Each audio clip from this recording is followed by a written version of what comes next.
সবর কোরআনে কারীমের মধ্যে সর্বাধিক ব্যবহৃত একটি শব্দ সবর।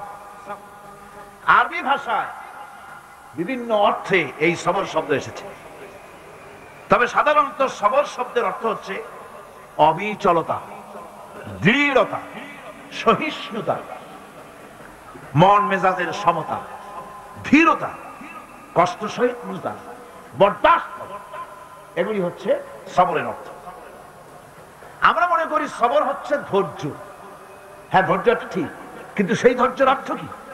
এই ধৈর্যের অর্থ এই নয় যে কেউ আপনার একটা থাপ্পড় মারবে আর আপনি বলবেন ভাই হাতে ব্যথা পাইছেন নাকি, তাহলে আমার আর একখান থাপ্পড় দিয়ে দাঁত যে কয়টা আছে তাও ফালাই দেয়।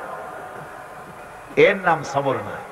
সবর হলো বিপদে আপনি হতাশ হবেন না, বিপদে ভেঙে পড়বেন না, বিপদে থাকবেন দৃঢ়, অবিচল, মাথা ঠান্ডা, সুস্থ মস্তিষ্কে বিপদকে ওভারকাম করার জন্য কৌশল অবলম্বন করবেন। এটাই হচ্ছে সবর।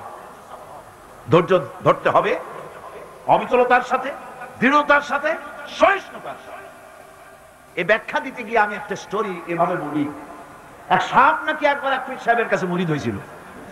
তো পীর সাহেব বলছেন, না বাবা আমি সাপের মুরিদ বানাই না। কয় যে না হুজুর, বহুত আশা করে আসছি, গল্প তো বহুত আশা করে আসছি, আমার মুরিদ বানান।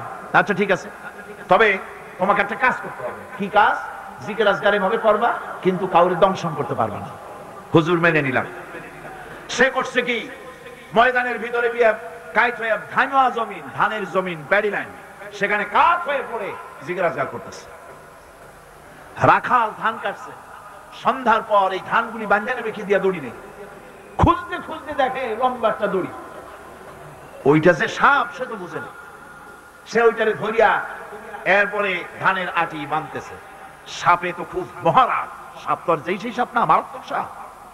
সাপ বলতেছে, আরে বাবা তুই আমারে দড়ি মনে করলি, আমি তোর কেমন দড়ি, মুরিদ না হইলে টের পাওয়াই দিতাম। বান্দার কারণে সাপের ঘাড়ে মচকে গেছে, ঘাড়ে খুব ব্যথা লাগছে। বাড়ি নিয়ে যখন দড়িটারে ফালাই দিছে, মাথা কোন রকম কাজ করিয়া বহু কষ্ট করে পীর সাহেবের বাড়ি গিয়ে হাজির। বলছে, হুজুর কি যে জিকির শিখাইলেন, আমার তো ঘাড় মচকে গেছে। আশ্চর্য কথা, জিকির আজকালে মানুষের মানে কারো ঘাড় তো মচকাবার কথা না, তোমার ঘাড় মচকাইল কেন? পুরা ঘটনা সে শুনাইল। আচ্ছা তা তুমি কিছু করলা না? কয় হুজুর আপনি তো নিষেধ করেছেন দংশন করতে। পীর সাহেব বলছেন, বেটা বেকুব, আমি তোমারে দংশন করতে নিষেধ করেছি, ফস করতে তো নিষেধ করি নাই।